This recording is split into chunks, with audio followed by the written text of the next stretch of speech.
Diagnostics tools ఏదైతే bed side swallowing assessment, అలాగే తర్వాత flexible fibre optic endoscopic swallowing evaluation, ఆ తర్వాత barium swallow modified barium swallow evaluation తర్వాత మనకి ఏదైతే సమస్య ఉందని యాస్పిరేషన్ జరుగుతుంది, స్వాలోయింగ్ డిఫికల్టీ ఉంది అని అంటే కనుక స్వాలోయింగ్ థెరపీ అనేటువంటిది చేయించుకోవాలి. స్వాలోయింగ్ డిఫికల్టీకి స్వాలోయింగ్ థెరపీ మాత్రమే one of the major treatment option. So ఈ స్వాలోయింగ్ థెరపీలో మేజర్గా ఏం మెడిసిన్ ఇవ్వరండి.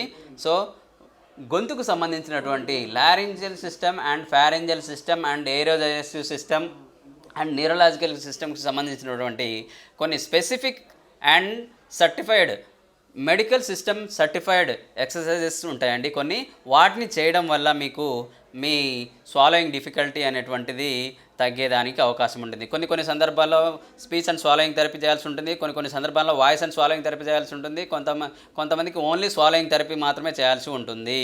సో కాబట్టి swallowing therapy is the main treatment for the swallowing difficulty and other causative factors such like ఏమైనా లింఫ్ నోట్స్ కానీ లేకపోతే ఏమైనా గడ్డలు కానీ ఏమైనా ఉంటే కనుక అది మన న్యూరో సర్జన్స్ కానీ లేకపోతే హెడ్ అండ్ నెక్ ఆంకాలజిస్ట్ కానీ వీళ్ళు దానికి సంబంధించినటువంటి ట్రీట్మెంట్ విధానాలను డాక్టర్ గారు చేసిన తర్వాత ఈ స్పీచ్ లాంగ్వేజ్ పెథాలజిస్ట్ అనేటువంటి వాళ్ళు ఈ స్వాలోయింగ్ డిఫికల్టీని ప్రివెంట్ చేయడంలో, నయం చేయడంలో మేజర్ రోల్ వహిస్తారు.